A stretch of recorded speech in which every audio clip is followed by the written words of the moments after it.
राणा सांगा, जिसका पूरा नाम महाराणा संग्राम सिंह था, एक प्रसिद्ध राजपूत योद्धा और 16वीं शताब्दी के भारत में मेवाड़ के शासक थे। वह मुगल सम्राट बाबर के खिलाफ अपनी बहादुरी और प्रतिरोध के लिए और इतिहास के सबसे महान और निडर राजपूत योद्धाओं में से एक माना जाता है।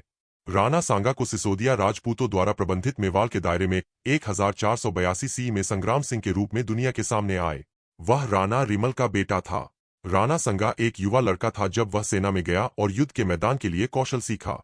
राजनीतिक युद्धाभ्यास और सैन्य जीत के माध्यम से राणा सांगा ने जल्दी से खुद को मेवाड़ के शासक के रूप में स्थापित किया।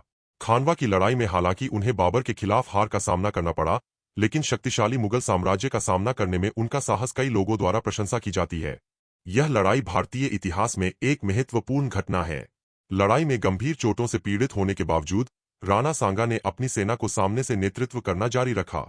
उनके राज्य के प्रति उनकी लचीलापन और समर्पण उल्लेखनीय था। विदेशी आक्रमणों के खिलाफ राणा सांगा के प्रतिरोध ने भविष्य की पीढ़ियों को प्रेरित किया और उनकी विरासत उनके प्रसिद्ध वंशज महाराणा प्रताप के माध्यम से रहती थी, जिन्होंने मुगलों के खिलाफ लड़ाई जारी रखी थी।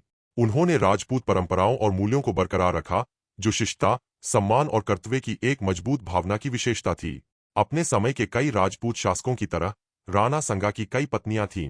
राणा सांगा ने राजपूताना, जो अब राजस्थान है, के इतिहास में महत्वपूर्ण भूमिका निभाई और इस क्षेत्र की विरासत पर एक अमिट छाप छोड़ी।